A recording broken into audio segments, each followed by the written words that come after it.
So, ఈ technical subject సంబంధించింది ఎట్లా ఒకసారి సిలబస్ ప్రిపరేషన్ ఏ విధంగా ఉండాలి? అంటే దానికి సంబంధించినటువంటి బుక్స్ మార్కెట్‌లో అందుబాటులో ఉంటాయా?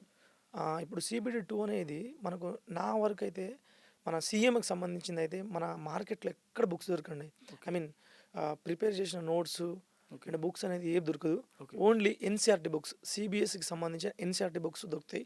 లైక్ CBT 2కి సంబంధించింది. CBT 2 టెక్నికల్ అబిలిటీకి సంబంధించింది. ఓకే. టెక్నికల్ అబిలిటీలో నాకు సీఎంఏలో ఫిజిక్స్ అండ్ కెమిస్ట్రీ సబ్జెక్ట్స్ ఉంటాయి. ఓకే. మొత్తం 18 టాపిక్స్ ఉంటది. ఓకే. 18 టాపిక్స్ సంబంధించింది.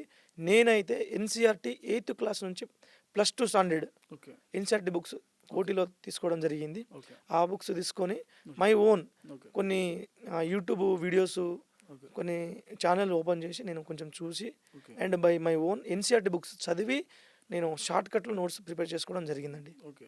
సో, CBT 2లో వచ్చేసరికి మనకు టెక్నికల్ సబ్జెక్ట్ ఉంటుంది. జేఈకి వచ్చేసరికి. అవునవును. CBT 1లో వచ్చేసరికి నార్మల్ కామన్‌గా అర్థమెటిక్ రీజనింగ్ అవి ఉంటుంది. హ్మ్. మరి CBT 2కి, CBT 1కి సంబంధించినటువంటి సిలబస్ 2 ఎలా బ్యాలెన్స్ చేసుకొని చదివితే బావుంటుంది?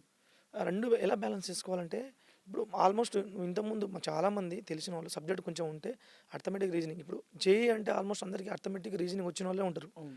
జేఈ అంటే టెక్నికల్ ఆల్మోస్ట్ అర్థమెటిక్ రీజనింగ్ చేసి ఉంటారు. ఓకే. సో కొంచెం మీరు నాన్ టెక్నికల్ మీద కొంచెం కాన్సన్ట్రేషన్ చేసి ఓకే. మిగతా మొత్తం కాన్సన్ట్రేషన్ మొత్తం టెక్నికల్ మీద ఫోకస్ చేయడం చేస్తే బెస్ట్. ఓకే. ఎందుకంటే అది 100 మార్క్స్ అయ్యే ఉంటాయి, ఓకే. 50 మార్క్స్ అయ్యి ఉంటాయి. సో అందులో కూడా physics chemistry 15 marks, okay. General computers 10 marks okay. And general science వచ్చేసి జనరల్ అవేర్నెస్ వచ్చేసి 15 మార్క్స్ ఉంటుంది.